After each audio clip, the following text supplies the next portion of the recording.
Hello students, 10ാം class മാത്സിലെ solids എന്ന് പറയുന്ന ചാപ്റ്ററിലെ ഒരു ഇമ്പോർട്ടൻറ്റ് പോർഷനാണ് നമ്മളിപ്പോൾ എടുക്കാൻ പോകുന്നത്. അതിൽ ഇമ്പോർട്ടൻ്റ് ആയിട്ട് ഫസ്റ്റ് പോയിന്റ് ആണ് സ്ക്വയർ പിരമിഡും അതിൻ്റെ കുറച്ച് ഇക്വേഷൻസും. അത് എങ്ങനെ നമുക്ക് പഠിക്കാം എന്ന് പറയുന്നത് കുറച്ച് ഈസി ആയിട്ടൊരു വീഡിയോ ആണ് ഇവിടെ എടുക്കാൻ പോകുന്നത്. നിങ്ങൾക്കറിയാം, സ്ക്വയർ പിരമിഡ് എന്ന് പറയുമ്പം അതിൽ രണ്ട് ഫിഗേഴ്സ് നമുക്ക് മെയിനായിട്ട് അറിയാനുണ്ട്. ഒന്ന് അതിൻ്റെ ബേസ് എന്ന് പറയുന്നതും അതുപോലെ അതിൻ്റെ മുകളിലത്തെ വശം കാണുന്ന ഒരു ഫിഗറുമാണ്. അപ്പോൾ നമുക്ക് ഓരോന്ന് ഘട്ടം ഘട്ടമായിട്ട് പഠിക്കാം. അപ്പോൾ ആദ്യം നമുക്ക് പറയാൻ പറ്റുന്നത് സ്ക്വയർ പിരമിഡിന്റെ ബേസ് ആരാണ്, അതായത് അതിന്റെ താഴത്തെ വശം ആരാണ്. അപ്പോൾ നമ്മൾ എക്സാമ്പിളായിട്ട് ഒരു ഫിഗർ കാണാൻ പറ്റും. ഇതാണ് സ്ക്വയർ പിരമിഡിന്റെ ബേസ് എന്ന് പറയുന്നത്. ഇതൊരു സ്ക്വയർ ആണ്, അതുകൊണ്ടാണ് നമ്മൾ ഇതിനെ വിളിക്കുന്നത് സ്ക്വയർ പിരമിഡ്. പക്ഷേ ഈ ടോപ്പിക്കിൽ നമ്മൾ ഇതിനെ പറയുന്നത് ബേസ് എന്നായിരിക്കും. ഒരിക്കലും സ്ക്വയർ എന്നായിട്ട് നമ്മൾ ഡിനോട്ട് ചെയ്യുക. നമ്മൾ ഇതിനെ പറയുന്നത് ബേസ് എന്ന് പറയാം. അപ്പോൾ ഇതിന്റെ ഒരു സൈഡ് എന്ന് പറയുന്നത് നമുക്ക് എ എന്ന് ഡിനോട്ട് ചെയ്യുമ്പോൾ, ഇതിന്റെ ഒരു വശത്തിന് നമ്മൾ എ എന്ന് പറയുന്ന ലെറ്റർ വെച്ച് ഡിനോട്ട് ചെയ്യുമ്പോൾ, അപ്പം ഇതിന്റെ ഏരിയ, അതായത് ബേസിന്റെ ഏരിയ എന്ന് പറയുന്നത് എന്തായിരിക്കും? ദിസ് എ സ്ക്വയർ അല്ലേ? ഇതൊരു സ്ക്വയർ ആണ്. നമ്മൾ ഈ പാഠത്തിൽ ഇതിനെ ബേസ് എന്നാണ് വിളിക്കുന്നത്. അപ്പൊ അതുകൊണ്ട് ഇതിന്റെ ഏരിയ എന്ന് പറയുന്നത്, ബേസ് ഏരിയ എന്ന് പറയുന്നത് it is A square. Clear ആയോ? ഇനി ഇതിന്റെ മുകളിലാണ് നമ്മൾ എന്ത് വെക്കാൻ പോകുന്നത്? 4 ട്രയാങ്കിൾ അല്ലെങ്കിൽ 4 ത്രികോണങ്ങൾ നമ്മൾ ഇങ്ങനെ വെച്ച് കഴിഞ്ഞാൽ മാത്രമേ നമുക്ക് എന്ത് കിട്ടുള്ളൂ? അതൊരു പിരമിഡ് ആവും. ശരിയല്ലേ? ബേസ് എന്ന് പറയുന്ന സ്ക്വയറിന്റെ മുകളിൽ 4 ത്രികോണങ്ങൾ നമ്മൾ ഇങ്ങനെ ചെരിഞ്ഞ് സ്ഥാപിച്ചാൽ മാത്രമേ നമുക്ക് അവിടെ പിരമിഡ് കാണാൻ പറ്റുള്ളൂ. അപ്പൊ നിങ്ങൾ ശ്രദ്ധിക്കാം, ഈ ഒരു ഫിഗർ എന്ന് പറയുന്നത് ഇവൻ ആരാ? സത്യത്തിൽ നിങ്ങൾക്ക് ഇപ്പോൾ ഇവിടെ കാണാൻ പറ്റും, ഇത് ട്രയാങ്കിൾ ആണ്. അപ്പം ഈ 4 ട്രയാങ്കിളുകൾ നമ്മൾ യോജിപ്പിച്ചാൽ നമുക്ക് പിരമിഡ് കാണാം.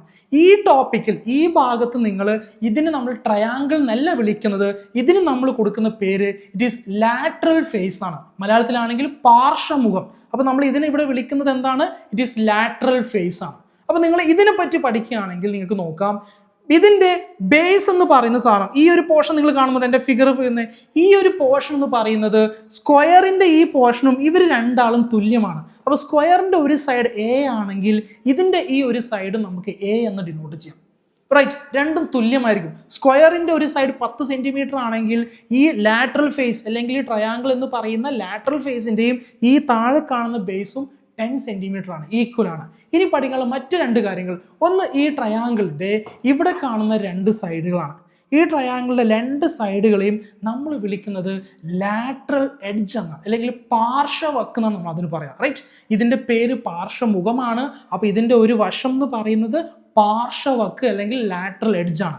നമ്മൾ ഇതിനെ ഡിനോട്ട് ചെയ്യുന്ന ലെറ്റർ എന്ന് പറയുന്നത് it is lateral edge equal to small letter e ആണ്. ഇതിനെ ഡിനോട്ട് ചെയ്യുന്ന letter it is small letter e. മറ്റൊരു വശം നിങ്ങൾക്ക് കാണാൻ പറ്റും, ഞാൻ റെഡിങ്കിൽ വരച്ചിരിക്കുന്നത്. അപ്പോൾ ഇത് ഇതിന്റെ ഹൈറ്റ് ആണ്, ഈ ട്രയാങ്കിളിന്റെ ഹൈറ്റ് ആണ്, അല്ലെങ്കിൽ നമുക്ക് ഈ ലാറ്ററൽ ഫേസിന്റെ ഉയരമാണിത്. അപ്പോൾ ഈ ലാറ്ററൽ ഫേസിന്റെ ഹൈറ്റിന്റെ ട്രയാങ്കിൾ നമ്മൾ പിരമിഡ് ആകണമെങ്കിൽ ഇങ്ങനെ ചെരിഞ്ഞിട്ട് വേണം വെക്കാൻ വേണ്ടി. ഈ ചെരിവ് ഉണ്ടെങ്കിൽ മാത്രമേ 4 ത്രികോണങ്ങൾ കൂട്ടി യോജിപ്പിക്കാൻ പറ്റുള്ളൂ. അപ്പോൾ ഇതിന്റെ ഹൈറ്റ് നിങ്ങൾ സ്ക്വയർ പിരമിഡിൽ ശ്രദ്ധിക്കുമ്പോൾ നിങ്ങൾക്ക് ഇതിന്റെ ഹൈറ്റ് കാണാൻ പറ്റുന്നത് ചെരിവാണ്. അതുകൊണ്ട് ഇതിന് നമ്മൾ വിളിക്കുന്നത്, ഈ ട്രയാങ്കിളിന്റെ ഹൈറ്റിനെ നമ്മൾ ഇവിടെ വിളിക്കുന്ന പേര് സ്ലാൻഡ് ഹൈറ്റ് എന്നാണ്. മലയാളത്തിലാണെങ്കിൽ ചെരിവ് ഉയരം. അതിന്റെ ലെറ്റർ നമ്മൾ ഡിനോട്ട് ചെയ്യുന്നത് ഇത് സ്മോൾ ലെറ്റർ എൽ ആണ്. അപ്പൊ നിങ്ങൾ 3 കാര്യങ്ങൾ പഠിച്ചു. ഒന്ന്, ബേസ് ആണ്. ബേസ് എന്ന് പറയുന്നത് സ്ക്വയർ ആയിരിക്കും. അതിന്റെ ഒരു സൈഡ് എന്ന് പറയുന്നത് സ്മോൾ ലെറ്റർ എ ആണ്. അപ്പൊ ഇതിന്റെ ഏരിയ എന്ന് പറയുന്നത് എ സ്ക്വയർ ആണ്. മറ്റൊരു സാധനം നമ്മൾ പഠിച്ചു, ട്രയാങ്കിൾ ആണ്. 4 ട്രയാങ്കിൾ ചേരുമ്പോഴാണ് ഇതിന്റെ എന്താവുക? പിരമിഡ് ആവുക. ഇതിനെ നമ്മൾ ഇവിടെ വിളിക്കുന്ന പേര് ലാറ്ററൽ ഫേസ് എന്നാണ്. ഇതിന്റെ താഴെ കാണുന്ന വശം ബേസ് എന്ന് പറയുന്നതും സ്ക്വയറിന്റെ ബേസും എ ആണ്, സെയിം ആയിരിക്കും.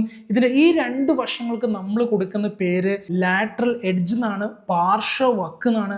അതിന്റെ ലെറ്റർ എന്ന് പറയുന്നത് സ്മോൾ ലെറ്റർ ഇ ആണ്. മറ്റൊന്ന് നിങ്ങൾക്ക് ഇത് റെഡിങ്ങിൽ കാണാൻ പറ്റും, ഇത് നമ്മുടെ ലാറ്ററൽ ഫേസിന്റെ അല്ലെങ്കിൽ ഈ ട്രയാങ്കിളിന്റെ ഹൈറ്റ് ആണ്. ഈ ട്രയാങ്കിൾ ഹൈറ്റ് നമ്മൾ പറഞ്ഞു, ഇത് എപ്പോൾ ഇങ്ങനെ ചെരിവാണ് ഉണ്ടാവുക. പിരമിഡിൽ നമ്മൾ കാണുമ്പോൾ ഹൈറ്റ് എപ്പോൾ ഇങ്ങനെ ചെരിവാണ് ഉണ്ടാവുക.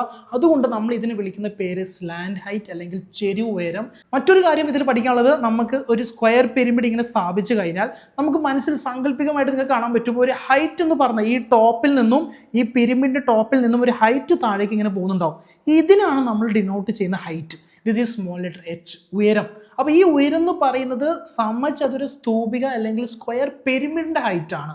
ഓക്കെ, ഇതിന് നമ്മൾ ഡിനോട്ട് ചെയ്യുന്ന ലെറ്റർ ആണ് it is small letter H. അപ്പോൾ നിങ്ങൾ 4 കാര്യങ്ങൾ പഠിച്ചു. ഒന്ന് എ എന്താന്ന് പഠിച്ചു, നമ്മുടെ സ്ക്വയർ പിരമിഡിന്റെ ബേസ് ആയ സ്ക്വയറിന്റെ ഒരു സൈഡിനെ വിളിക്കുന്ന പേരാണ് എ എന്ന് പറയുന്നത്.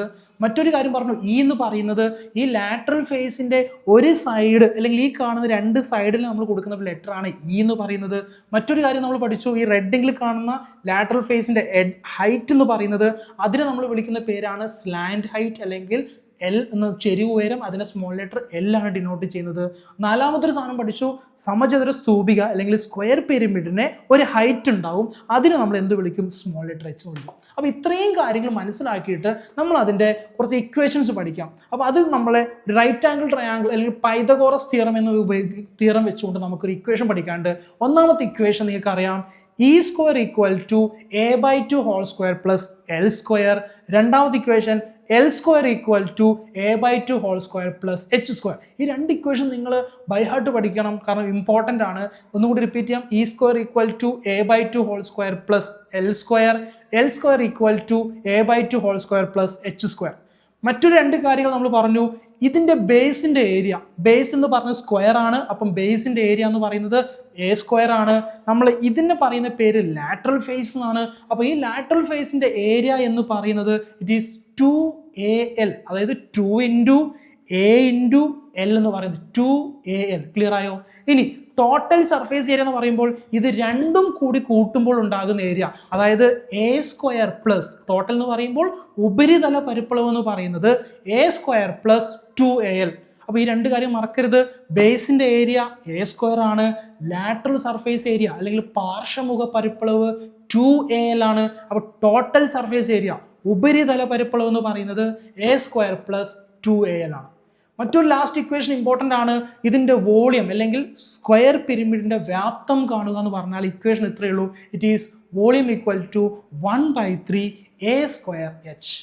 ഓക്കെ, അപ്പം മനസ്സിലായെന്ന് വിചാരിക്കുന്നു. See U.